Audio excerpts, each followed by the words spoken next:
हे काय सांगाल? नेहमीप्रमाणेच आम्ही जोरात असतो. माननीय राजसाहेबांची सभा बोलली की एक फॉर्मॅट ठरलेला असतो आमचा. आम्ही विभागवार तयारी केलेली असते आणि त्या अनुषंगाने बसेस वगैरेची सोय करून ते काढायचं काम करत असतो. आता आम्ही सगळे सहकाऱ्यांबरोबर जाऊन बसेस काढून इथे आलेलो आहोत. थोड्याच वेळात आम्ही सभास्थानी पण जाऊ आणि आजची ही ऐतिहासिक सभा एक वेगळ्या माहोलमध्ये तुम्हाला बघायला मिळेल.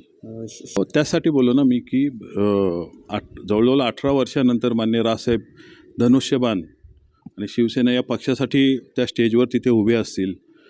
आमच्यासारखी अनेक शिवसैनिकांची इच्छा होती की माननीय राजसाहेबांना प्रत्यक्ष त्या स्टेजवर बघायला कधी मिळेल. आमच्या नशिबात तर आहे, आम्ही दरवर्षी सभा करत असतो. आम्ही त्या बाबतीत स्वतःला भाग्यवान समजतो. परंतु अनेक शिवसैनिक असे आहेत की ज्यांना माननीय राजसाहेब ठाकरे यांचे भाषण त्यांच्या स्टेजवरनं ऐकायची जी इच्छा होती ती आज पूर्ण होताना त्यांना दिसणार आहे आणि त्या अनुषंगाने तेही जोरात येत आहेत. आज आम्ही बघितलं, शहरात फिरत होतो, खूप मोठ्या प्रमाणात शिवसैनिकही येतील.